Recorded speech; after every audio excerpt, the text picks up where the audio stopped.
ಈಗ ಹೇಳಿದ್ದೀನಿ, ಕೂಡಲೇ ಅವ್ರನ್ನ ಕಾರು ಪತ್ತೆಯಾಗಿದೆ, ಕೂಡಲೇ ಅವ್ರನ್ನ ಯಾರು ಅಪರಾಧಿಗಳಿದ್ದಾರೆ ಅವ್ರನ್ನ ಟ್ರೇಸ್ ಮಾಡಬೇಕು ಅಂತ ಹೇಳಿದ್ದೀನಿ.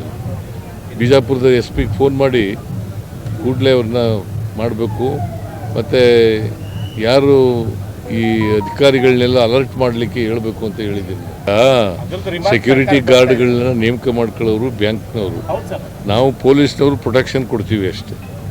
ಅದಕ್ಕೆ ತಡೆಗಟ್ಟಲಿಕ್ಕೆ ಎಲ್ಲ ರೀತಿ ಮುಂಜಾಗ್ರತಾ ಕ್ರಮ ತಗೋಬೇಕು ಅಂತ ಪೊಲೀಸ್ನವರು ಸೂಚನೆ ಕೊಟ್ಟಿದ್ದೀನಿ. ಲೇಟ್ ಆಗಿಲ್ಲ, ನಾವು ಕಳಿಸ್ತಾ ಅವ್ರು ಕೊಡಲಿಲ್ಲ, ಕೋರ್ಟ್ಗೆ ಹೋಗಿ ತಗೊಂಡು, ಆಮೇಲೆ ಸುಪ್ರೀಂ ಕೋರ್ಟ್ಗೆ ಹೋಗಿ ತಗೊಂಡು ಅರ್ಹರು ಯಾರನ್ನೂ ತೆಗಿಬಾರ್ದು, ಅನರ್ಹರಿಗೆ ತೆಗೆದಾಕಬೇಕು.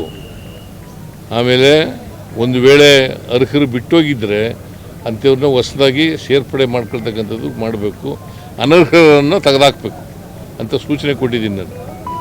ನಾನು ಅನೇಕ ಸಾರಿ ಭೇಟಿ ಮಾಡಿದ್ದೀನಿ, ಪ್ರೈಮ್ ಮಿನಿಸ್ಟರ್ ಭೇಟಿ ಮಾಡಿದ್ದೀನಿ, ನಮ್ಮ ಯಾರು ನಿರ್ಮಲಾ ಸೀತಾರಾಮನ್ ಭೇಟಿ ಮಾಡಿದ್ದೀನಿ, ಅಮಿತ್ ಶಾ ಅವ್ರನ್ನ ಭೇಟಿ ಮಾಡಿದ್ದೀನಿ.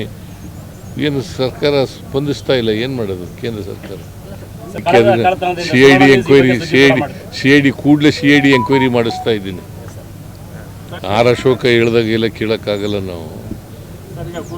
ಅಶೋಕ BJP ಅವ್ರು ಹೇಳಿದವರು ರಾಜಕೀಯವಾಗಿ ಮಾತಾಡ್ತಾರೆ, ಅವನ್ನೆಲ್ಲ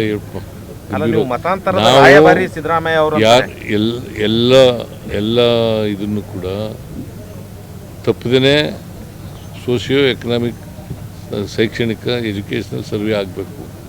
ಯಾಕಂತಂದರೆ ಈ ಸೋಷಿಯೋ ಎಜುಕೇಷನಲ್ ಸರ್ವೆ ಆಗೋದ್ರಿಂದ ನಾಳೆ ಸ್ವಾತಂತ್ರ್ಯ ಬಂದು 78 ವರ್ಷ ಆಯಿತು. ಅವರ ಆರ್ಥಿಕ ಪರಿಸ್ಥಿತಿ ಏನು, ಶೈಕ್ಷಣಿಕ ಪರಿಸ್ಥಿತಿ ಏನು, ಅವರ ಸಾಮಾಜಿಕ ಪರಿಸ್ಥಿತಿ ಏನು ಅಂತಕ್ಕಂಥದ್ದನ್ನು ಗುರ್ತು ಮಾಡ್ಕೊಂಡು ಇದರಿಂದ ಗೊತ್ತಾಗುತ್ತೆ ಈ ಸರ್ವೆಯಿಂದ. ಇದಾದಮೇಲೆ ನಾವು ಕಾರ್ಯಕ್ರಮಗಳನ್ನು, ಅಭಿವೃದ್ಧಿ ಕಾರ್ಯಕ್ರಮಗಳನ್ನು ರೂಪಿಸಲಿಕ್ಕೆ ಅಂತ. ಅವರು are they not citizens of the country?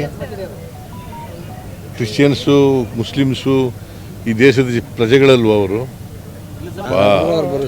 ಯಾರು ಏನು ಬರೀ ಹೇಳ್ತಾರೆ ಅದರ ಪ್ರಕಾರ ಮಾಡ್ಕೊಳ್ತಕ್ಕಂಥದ್ದು. ಈಗ ಪ್ರತಿಯೊಬ್ಬರು ಮನೆಗಳಿಗೂ ಹೋಗ್ತೀವಲ್ಲ, 1,75,000 ಟೀಚರ್ಗಳನ್ನ ಅಪಾಯಿಂಟ್ ಮಾಡಿದ್ದೀವಿ ಎನ್ಯುಮರೇಟರ್ಸ್ ಆಗಿ.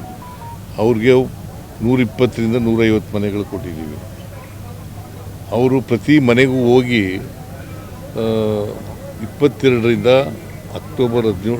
ಸೆಪ್ಟೆಂಬರ್ 22ರಿಂದ ಅಕ್ಟೋಬರ್ 7ರವರೆಗೂ ಕೂಡ ಸರ್ವೆ ಮಾಡ್ತಾರೆ.